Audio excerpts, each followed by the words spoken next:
Bienvenue pour une nouvelle vidéo autour de la communication.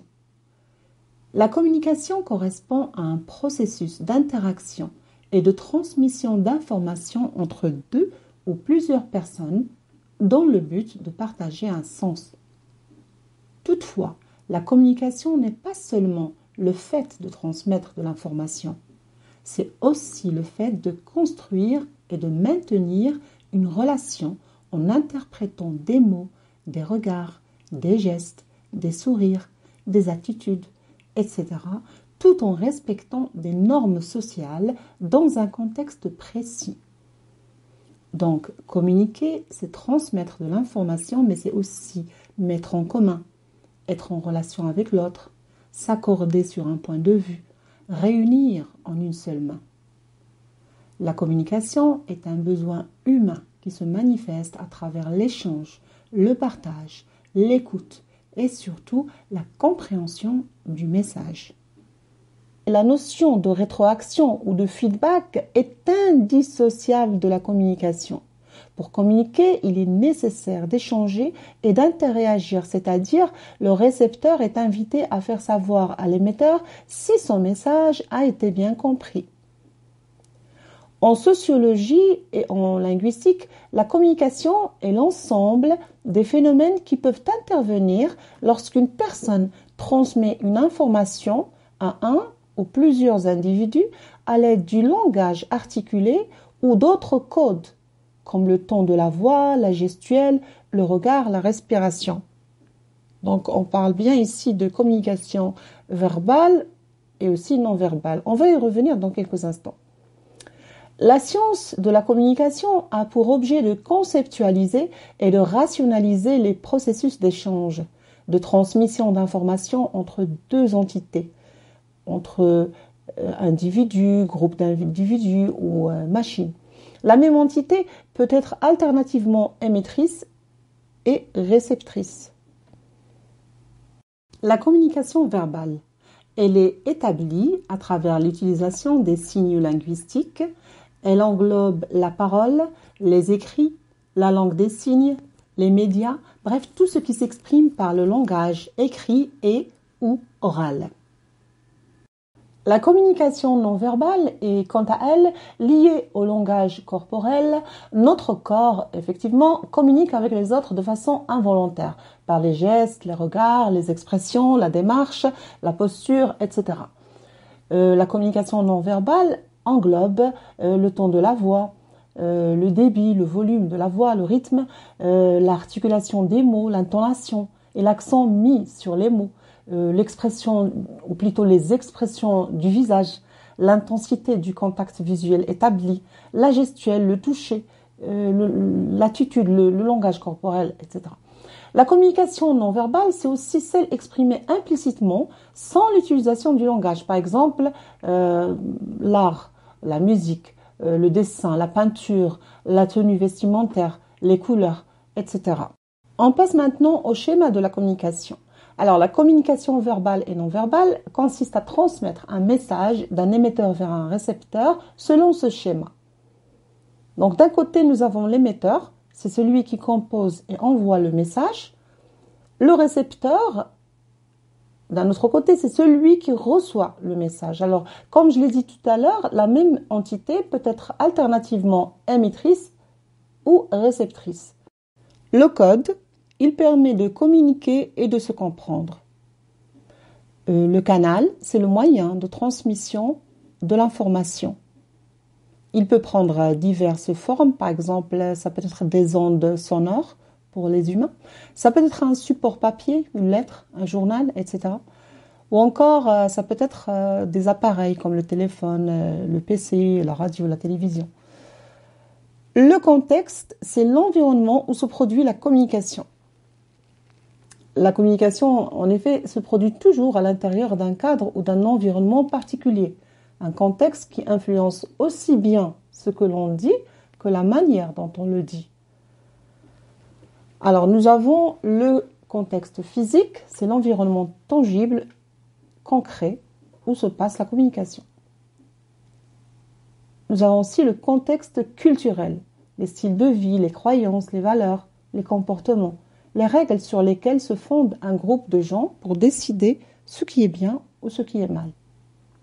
Le contexte socio-psychologique, ce sont les relations de statut entre les participants, les règles culturelles de la société, le caractère formel ou informel de la situation.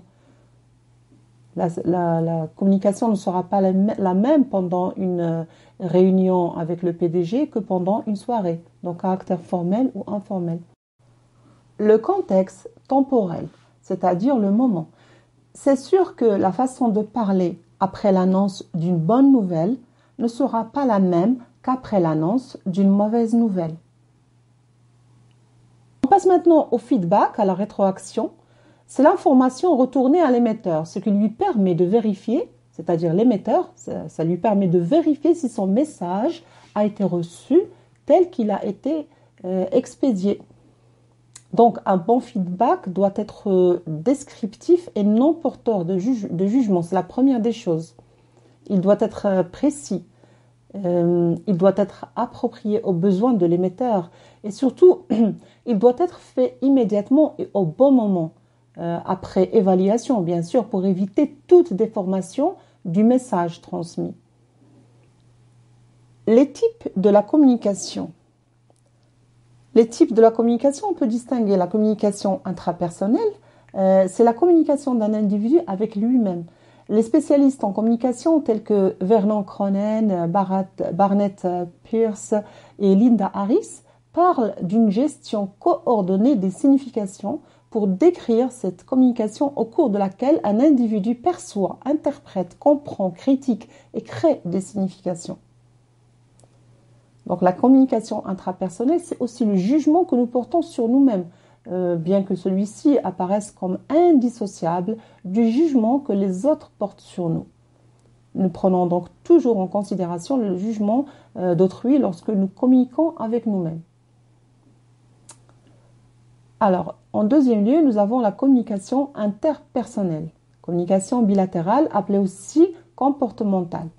Elle se définit par l'échange de messages et de codes entre deux individus.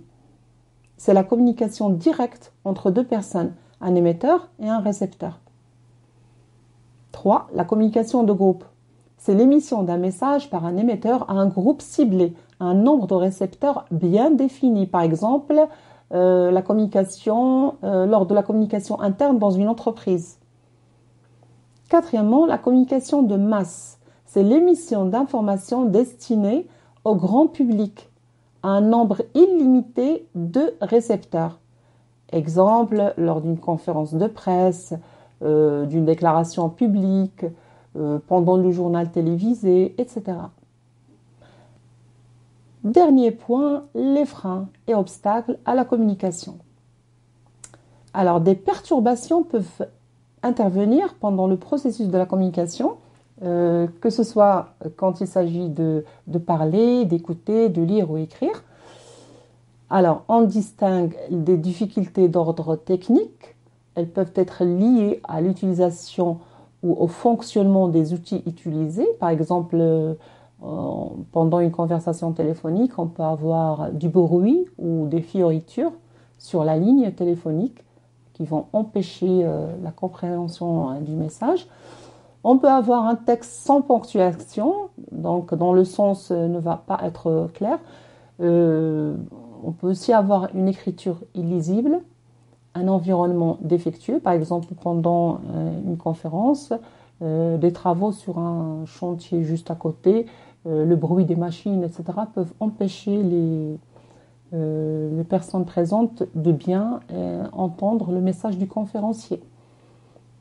Des fois, l'extinction de voix peut être aussi un problème. La personne dont la voix est éteinte aura du mal à se faire comprendre. Alors, on peut avoir des difficultés d'ordre institutionnel. Par exemple, lorsque l'organisation du service ou d'un établissement, encore d'une entreprise, ne facilite pas la circulation des informations. Les difficultés peuvent être aussi d'ordre culturel. Pour se comprendre, l'émetteur et le récepteur doivent avoir un code commun, un langage commun, le même code verbal. Sinon, il risque d'y avoir incompréhension.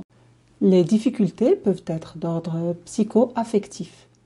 Vu que la communication comporte un échange affectif, certaines attitudes ou comportements de l'émetteur et du récepteur peuvent gêner son déroulement. Notamment si l'un ou l'autre ou les deux ont des attitudes de méfiance, d'antipathie, de mauvaise volonté, de défense, de timidité, de manque d'intérêt ou de méconnaissance des problèmes respectifs. C'est sûr, pour qu'il y ait bonne communication, l'état d'esprit doit être positif. À bientôt pour une nouvelle vidéo.